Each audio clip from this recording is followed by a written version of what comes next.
किसी ने बड़ी कमाल की बात कही है, जब हम चांद को देखते हैं तो भगवान की सुंदरता नजर आती है। जब सूरज को देखते हैं तो भगवान का तेज दिखाई देता है। आसमान में अनगिनत टिमटिमाते हुए तारे दिखाई देते हैं।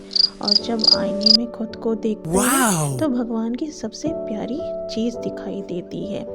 एक किसान था जो रोज सुबह अपने कंधे पर डंडा रखकर दो कंकड़ों को लटका लेता, और यह उसका रोज का काम था।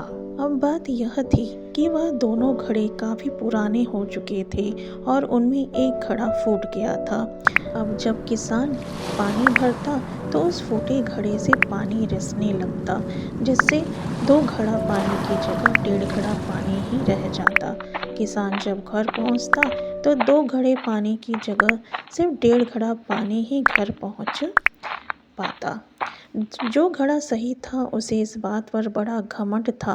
वह अक्सर उस फूटे घड़े को चिढ़ाता, देखो मैं तो किसान का पूरा काम करता हूँ, उसकी मेहनत ज़ाया नहीं जाने देता, और एक तू हो जो किसी काम के नहीं रहे। किसान को जब इस बात का पता चलेगा तब वह तुम्हें फेंक देगा और नया घड़ा ले आएगा। ये बातें सुन फूटा घड़ा बहुत दुखी रहने लगा। उसे लगा बेचारा किसान कितना मेहनत करता है और मेरी वजह से उसका आधा पानी रास्ते में ही बर्बाद हो जाता है। आखिर मैं किस काम का हूँ। एक दिन उससे रहा नहीं गया, उसने किसान से कह ही दिया, मालिक आप रोज़ इतनी मेहनत करते हो और मेरी वजह से आधा पानी रास्ते में ही गिर जाता है। उस वक्त वक्त आ गया है कि आप मुझे छोड़ दीजिए, नया घड़ा ले आइए। हाँ थोड़ा बुरा तो लगेगा ही, पर सच तो यही है कि अब मैं किसी काम का नहीं रहा। किसान मुस्कुराया और बोला, अरे पगले तो इतना दुखी क्यों होता है। कल सुबह जब हम फिर से तालाब से पानी लेने जाएंगे तो लौटते वक्त रास्ते में एक चीज़ देखना, फिर हम बात करेंगे। अगली सुबह किसान फिर वही काम करने चल पड़ा। डंडे पर दोनों घड़े लटकाए तालाब गया, पानी भरा और वापस चल पड़ा। लौटते वक्त फूटे घड़े ने देखा कि रास्ते के किनारे खूबसूरत रंग बिरंगे फूल खिले थे। फूल देखकर उसका दिल खुश हो गया।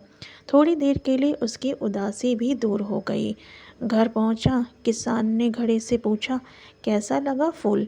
अच्छा लगा ना? फूटा घड़ा बोला, हाँ मालिक, आज रास्ता तो बहुत सुंदर लग रहा था, पर फिर भी मैं उदास हूँ। आप दो घड़े पानी भर कर लाते हैं और घर सिर्फ डेढ़ घड़ा पानी ही पहुँच पाता है। किसान ने बड़े प्यार से कहा, तुम्हें पता है वह सारे फूल किसकी वजह से खिले थे? तुम्हारी वजह से। मुझे पहले से मालूम था कि तुम फूट चुके हो, तो मैं बाज़ार से बीज लाया और पूरे रास्ते में बो दिए।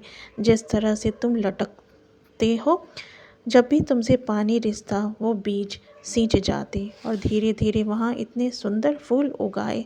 पूरा रास्ता फूलों से खिल उठा, वो भी तुम्हारी वजह से। मुझे तुम्हारी कमी पता थी, लेकिन मैंने उस कमी को ताकत बना दिया। दोस्तों, यह कहानी उस फूटे घड़े की नहीं है, यह कहानी हमारी और आपकी भी है।